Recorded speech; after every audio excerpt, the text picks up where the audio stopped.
Break के बाद आपको खुशामदीद कहते हैं। बात कर लेते हैं नैब आर्डीनेंस की। गुज़िश्ता रोज़ नैब आर्डीनेंस आया, उसके ऊपर अपोजिशन ने भी शोर मचाया, लेकिन बड़ा सवाल ये है कि अपोजिशन इस आर्डीनेंस के ख़िलाफ़ क्या अदालत का दरवाज़ा खटखटाएगी, और ये सब का ख्याल है कि शायद नहीं खटखटाएगी, ये आल सेट है, क्योंकि सारे फ़ायदे तो अपोजिशन को पहुँच रहे हैं और आने वाली अपोजिशन को जो फ़ायदे पहुँच रहे हैं वो तो सामने हैं ही।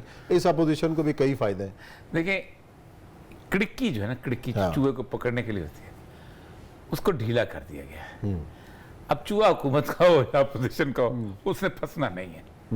यानी स्नैप के अंदर नैब के दांत निकाल दिए गए। तो जब दांत निकाल दिए तो इतने वसाइल खर्च करने की जरूरत क्या है? 100 महकमे हैं, कहीं आपके उनसे करवा लें।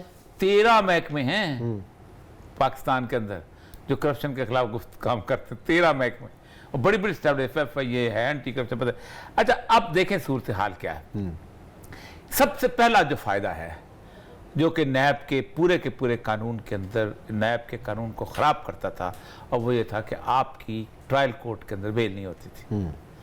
अच्छा, आप कितना कहें कि जी नॉन बेलेबल ऑफेंस है, 497 फंड लगता है, ये लगता है, वो करता है, उसके बावजूद भी नेचर ऑफ ऑफेंस के ऊपर जब वो कहेंगे जी आप बताएंगे क्या सूरत हाल है, तो आपको बेल मिल जाएगी। इसका मतलब है कि अगर आप एक आम से सियासतदान भी हैं तो आपको एक दिन नैब पकड़ेगी और आप एक तो ये हो जाएगा। दूसरा ये है कि आपने अगर बेल बिफोर अरेस्ट करानी है तो हाई कोर्ट एक हायर फोरम होता था, वहां जाना पड़ता था। अब आप बेल बिफोर अरेस्ट के लिए आप एक सेशन जज के पास जा सकते हैं। और जितने भी सियासतदान पकड़े गए कम से कम साल से पहले कोई नहीं निकला। हाँ, अब आप रहमान साहब भी 8-9 महीने के बाद निकले। अब आप सेशन जज के पास भी जा सकते हैं। वो कुछ वजूहात और होती है, कोई बायस ताखीर तो कुछ है, तो ताखीर तो कुछ बायस ताखीर भी था, तो वो बड़े बड़े मामला। अच्छा, आप सेशन जज के पास जा सकते हैं। उसके बाद ये है कि जो मैंने कल भी आपको बताया था कि decisions of the federal government, federal cabinet, their committees, sub committees, council of common interest, national, तमाम वो फैसले जो कि एक ग्रुप में अंदर बैठ के किए जाएंगे या किए गए हैं, या जिसके अंदर एक मिनट्स बनाए गए हैं, और एक उसको कहते हैं एक कलेक्टिव विजडम, इज्तिमाई शऊर जो था लोगों का, उसने ये फैसला किया है, तो उसके ऊपर नैब नहीं आएगी, क्योंकि ये एक इज्तिमाई जिम्मेदारी बनती है। इंडिविजुअल क्राइम खत्म हो जाता है। बस अगर हम इमरान खान साहब थारों को इसमें केस में अप्लाई होता है हसन इकबाल वाला, हसन वाला तो बहुत ज्यादा नारोवाल स्पोर्ट्स कॉम्प्लेक्स में जिसकी मंजूरी इदारे ने दी, सब पीछे देखा। जब ये आ जाएगा ना, जब नैब के पास ये हथियार ही नहीं रहा, तो हसन इकबाल साहब का केस यूं विड्रॉ कर लिया जाएगा। इसका मतलब ये है कि मैं अब उस्मान साहब, मुझे बहुत तकलीफ है इस मसले के अंदर। ज़ाती तौर पे मैं समझता हूँ कि ये बहुत गलत किया है। मैं एक अपना ज़ाती केस पर आपको पेश करता हूँ कि मेरी प्रमोशन नहीं हुई थी P से 21 ग्रेड में, और कोई 12-13 जो है फेडरल सेक्रेटरी इकट्ठे होते थे उस बोर्ड के अंदर। उन सारों ने मिल के प्रमोशन गलत की, तो मैं सुप्रीम कोर्ट में चला गया।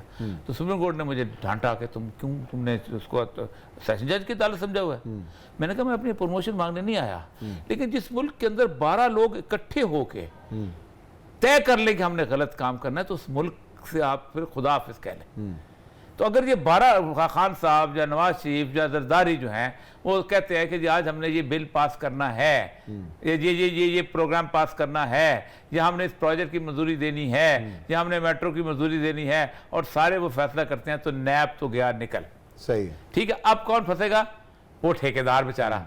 ठीक है, उस ठेकेदार वो कहेगा जी, तो वो फिर बेचारा रसीदें जमा करता फिरेगा, कभी इधर की कभी। अच्छा, दूसरी चीज जो सबसे इंपॉर्टेंट, एक तो ये हो गया ट्रांजैक्शन। अच्छा, उसके ऑडिट रिपोर्ट्स बड़ी इंपॉर्टेंट 3 चीजें होती हैं पाकिस्तान में। जो ऑडिटर जनरल का ओहदा है, ये एक बहुत जिसे कहते हैं कॉन्स्टिट्यूशनल और सेंसिटिव होता है।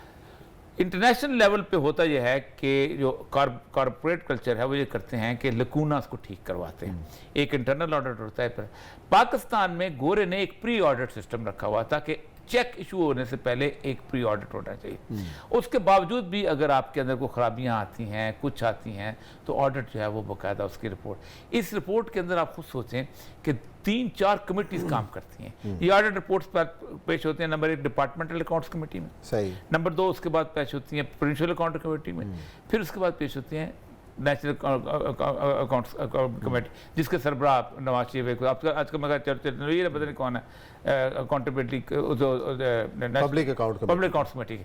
अब उसमें पेश होती हैं, उसमें जाके फिर बहस होती है, फिर ड्रॉप किया जाता है पैरा, और ये किया जाता है, वो जवाबदेह होते हैं। मैंने इस बड़े बड़े सेक्रेटरीज को कांपते देखा है वहाँ पर, जाहिर बात है वहाँ आपको बताना पड़ता है कि आपने ये ऐसा क्यों किया। आपने मतलब फॉर एग्जांपल मैंने अचानक एक ऐसा सौदा कर लिया कि जिसके लिए मैंने टेंडर ही नहीं किया, और लोगों को कहता हूँ कि टेंडर, तो ये एक तो ये अकाउंटेबिलिटी की, ठीक है। उसके बाद एन एडवाइस और opinion rendered given by a public office holder or any other person in the course of his duty unless there is sufficient evidence to show that the, अगर एक आदमी ने एक आदमी को मशवरा दिया, पहले ये भी होता था कि एक आदमी अगर मशवरा देता है क्राइम करने के और वो क्राइम की तरफ लीड करता है, तो मतलब फॉर एग्जांपल एक आदमी ये मशवरा देता है कि फलां जगह जाके अपना एक ज़बरदस्त किस्म का बाग बना लो, और इमरान खान साहब जो है वो 50 लाख दरख्त वहाँ लगा देते हैं, लेकिन उस ज़मीन जो है वो ख़राब है, और ज़मीन जब निकल रही है उसके अंदर से कहते हैं नीचे से भुर रही है ख़त्म, तो वो ज़मीन जो है आपके ज़ाया हो जाते हैं। तो उस मशवरा देने वाले को अब उन्होंने कहा नहीं, गुड फेथ में अगर वो इंटरेस्ट दे रहा है, उसकी नीयत ठीक है, ये सारा, तो ये सारी चीज़ें जब उनकी आ गई तो ये है बहुत बड़ी रिलीफ।